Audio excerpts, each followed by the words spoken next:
Okay, we solved the problem, and wait till you see what it is. Figured out why we had the meltdown, and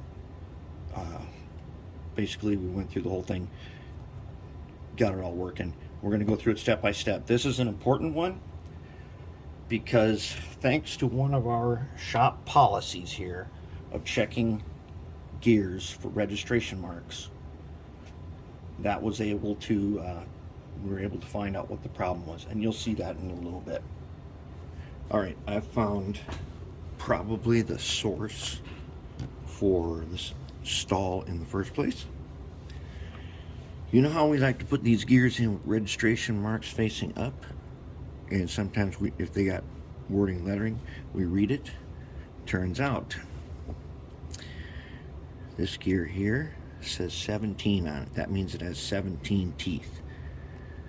This one says 18.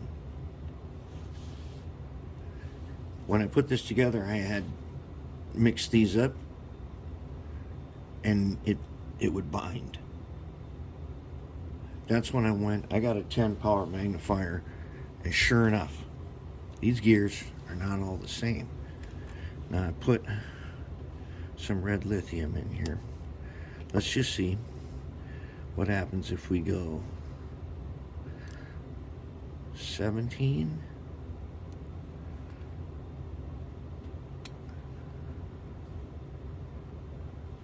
and 18. Registration marks up. If I do this, will I get a bind? I'm guessing that that truck that melted down had probably 2 18s in it or something, because it didn't. Oh, look at that, all better now. Yeah. I'm guessing if you put 2 17s in there, you have no problem. But if you put 2 18s, it turns most of the time, except then it binds in one spot. That's a serious problem. Now we know to check these things. And I looked on the parts diagram, and the gears are not listed on there what they are. They're just listed as a set. All right, now, other discovery. This axle from that rear is a no-go. It's melted and it's bent, so you can't get it into gauge. So now we've got to find 2 axles, and the only way we can do that is I'm going to have to scavenge them out of a locomotive for now, so we can get this thing done, and we'll have to get axles later. All right, I think we're ready to go. So it's going to go big 17, little 18. That's what we got. Let's do truck assembly. All right, so let's see, was this one? Oh, is this one. Here was the melted one, and I took the milling machine. I got the old axle ground out, and there's just enough left here that we're going to be good. This is going to work. So first things first, let's do, I've already done all the other wheels. We're going to do this wheel. So we're going to take our paintbrush, we're going to take our ox guard. Now you have to polish with your wire brush these little nubs here on the end and around them, because that's where the contact is. But I'm going to take my ox guard, I'm going to paint it on all the way around the wheel. Doesn't have to be thick. There. Then I want to paint it around this guy.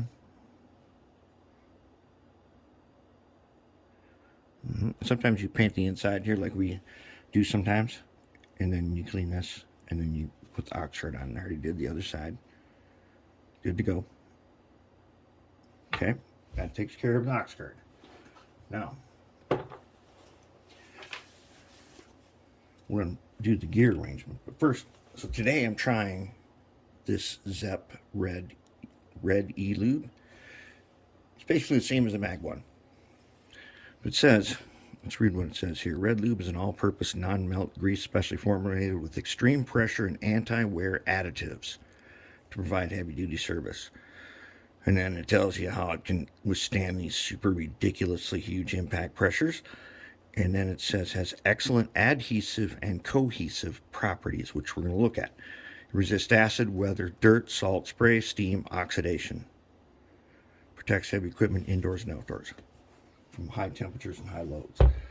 Okay, and I can attest to this. Protects against extreme cold. Okay, now this is so new. It really strings up right away. See that? That's what we like. That's what we love about this stuff. So let's get just a tiny bit on here. And what we need to do first is we need to get a tiny wipe on these holes. Just a tiny wipe.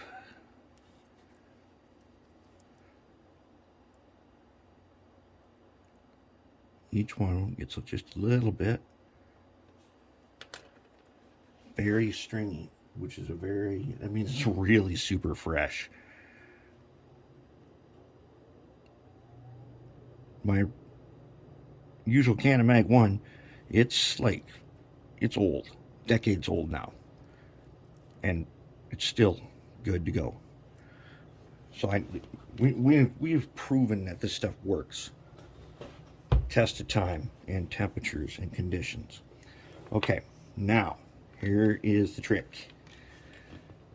All right, we know this big one goes up here, and it doesn't really have a registration mark on it. We know this little one, which also does not have a registration mark, is going to go right there. Now, here is the tricky part. I looked at a bunch of old atlas diagrams until I found the B23-7 had a list of the teeth in the gear set. So we're going to take our magnifying glass and we're going to find out which one's which. So this first one is the 17. Now let's see if you can see the 17 in there. Do you see it there on the bottom? Barely. It says 17. That one is going to go here. Now, 2 18s fit in here. And that was the problem. Or you could fit them backwards, and that's also not good. This will be the 18 because I already did the other truck. And it also says 18 on it. You can barely see there. See that? 18. Okay. Yep. Very good. Now, let's set this guy down. There's that spot where we had to cut. Okay. Now, let's take the red lithium. Let's get like that much. Okay, let's wipe it in here on the gears like so. Just that much, okay? Okay, now watch when I turn it. This is an important thing. If you see strings, which you're going to see all the way around, look how fast that went. We got a string. You see it? See the string? That means it's perfect. It's even on the top. That means you've got exactly the right amount. You see, look at this tiny little Judas screwdriver. That's how much we put on there. Okay, then on the wheel,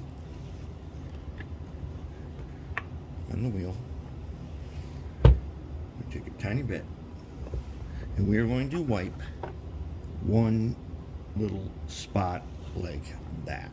That's it. That is way more than enough. Now I'm going to put them in. Take another one here, put him in. I did have to scavenge 2 new wheel sets from another locomotive because I don't have any axles, and it should work just fine.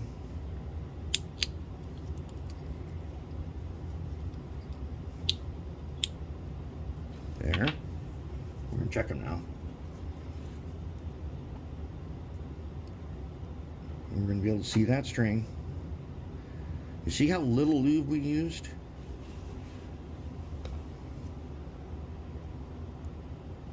This stuff is not going to spread. It's not going to, it's only going to spread to the gears. And it's only going to go with that string where you need it. Okay, so now let's just roll them, see if they roll free. No binding. Yeah, no binding. Oh my, and there's a string. String on top, very good. We got it. Trucks together. Now I'm going to go ahead and clean these guys up. Get them ready for soldering.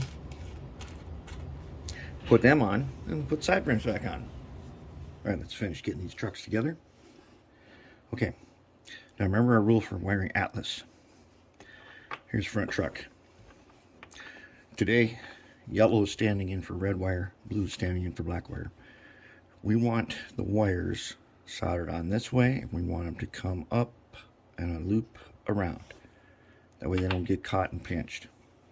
On the rear one, on the front one, we have wide cab. No big deal, we got plenty of room. On the rear one though, we're coming up. Straight up through here, right angle, around. That is a no-go. So, I put a notch in each side. Now they're going to loop around and come up through here. And this is nice and smooth. This one here's got flash all over the place. Cutting flash right there. We don't want that. Okay, so I'm going to take this guy. He's been cleaned with a wire brush, soldered the correct way, and we are going to go ahead and put ox guard on him.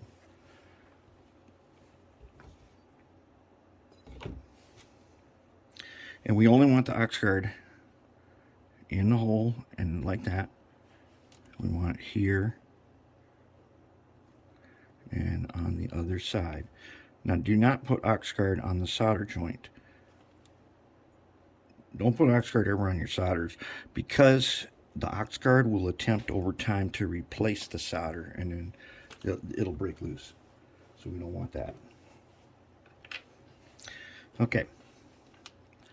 So now we're going to take some liquid electrical tape. Take a little blade here. We'll get a little bit. All right. Oh, no, first you take your acetone, which I've already done, and you clean the flux off. That way the electrical tape will stick better.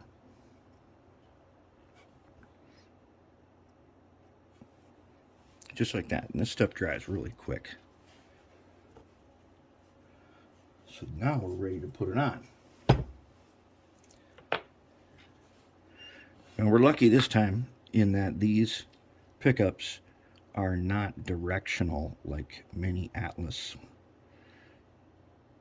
locomotives we've done before. They only go on one certain way. They don't all match up exactly. So you really got to pay attention on those. These are universal. And on goes the side frame. There. Beauty. And, oh, it turns nice. No binding. The other one, no binding. That's what we want it to look like. Okay, so then I'm going to prep the worm. Okay, so first we're going to take the thrust washers. One there. If I can pick them up. Put them on that one. Take thrust washer. Put them on that one. I take them off when I put them in the cleaner. I don't take off this one because there's space in there. There's plenty of play. Now we take our Marvel air tool oil. Take a little bit on our X-Acto knife. See that? Just a tiny dot. Tiny dot. And we put that dot right there. And then we put the rest of that dot right there. Now that will protect these bearings. Okay, get a dot. Put that dot right there. Put the rest of that dot right there. By using just a dot, that's all we need for this. I'm not going to have to worry about it spreading everywhere. It'll stay right where it's supposed to stay. Okay, now we got them. That's about all there is to it. We'll put these guys in. And then, okay, last thing, and I'm going to put it together. You guys know how that goes. I'm going to take a little tiny dot, and I'm going to wipe it on this worm. That is all the lube we use. We don't need any more than that. That is more than enough. And now, when we open this up 20, 30 years from now, it's still going to be perfect. As we've seen, when I open up those C&W locomotives from way back when I first started using this, the ones that had to spend cold winters out in the storage garage and hot summers, they're still perfect. All right, there it is. They're back together. Okay, now I'm going to go ahead. They install in the usual way. Just sit in here, hook up the drive shafts, wait on, run the wires around, and then we're going to check this decoder. All right, last look at wiring. So here's, see the loop? Now, no more troubles. Wide cab, so we don't got to worry about it. It's got a couple little holders there. Slack, we got slack. Okay, on the backside I did not measure right, so I ended up adding on just a little extension to each wire. So I got slack in the back here. See, now I got plenty of slack. It's not going to catch on anything. It's going to be just right. Okay. Now I'm going to get her on the track. I'm going to see if I can find out if this decoder is going to work. Well, the decoder is a no-go. And so I was sort of able to program it a little bit. And I tried a bunch of tricks. I was able to write the speed table and the motor would turn over, but nothing on the throttle then. Then I was able to rewrite it. I was able to read everything. Then still nothing, and I did a factory reset. The factory reset did not wipe out all the data. It did not reset it to factory. I tried that twice. Still nothing. So this decoder, it's got to come out. And I got, so when he brought me this, in the box of parts, there are two other DASRs. So I'm going to take this off, and as long as I got it off, I'm going to replace these motor wires because they're little thin ones. Got the couplers coated in graphite, nice and shiny. They're going to be nice. Everything else is working good, but replace that decoder. All right, as long as we're changing out decoders, I thought we'd go ahead and change out the wires on the motor. They were short and tight, and they were really thin wire. So I put on some of our good silicone stuff. And right now I got it hooked up to the bench tester. And let's dial her down here to 9 volts. There we go. And check it out. We're drawing 0.7 amps. That's probably going to start going down as we let it run in a little bit. So it draws more than twice the power of one of our Rev 1 motors. But should be okay. We'll let it run in for a while, and then we're going to put it back in there with this other decoder on it. And one of the things on these NCE ones, and the Tsunami ones too, they have this board where the motor leads are on the side. It makes it kind of tricky to do some wiring. But there are some other spots here where wires had been soldered, where you can solder to, that are closer. But I like using the pads. So we'll find a way to get the wires over to the pads. Yeah, we might have to put a little shim there or something, and then we're going to goop it. Yeah, there was a piece of tape on this one. One reason why I do not like the double-sided sticky tape, it's really hard to remove and then leaves behind residue that we got to clean off. Goop doesn't do that. Well, that's as far as we can go for now. Those other decoders, shot completely. I tried every trick in the book that I know. One of the things I can do with my DigiKeis system is the DigiKeis has a way of writing any CV regardless, and I tried a couple of hard resets and hard writes and nothing. Got nothing on any of those. So all we need now is a decoder. Otherwise, totally fixed. It is a very good thing we have that policy of registration marks being up when we put them in. Otherwise, we may have put this back together and it could have done it again. Yep. Never know when something like that matters. And on these, it does matter. Thank God we look at them every single time.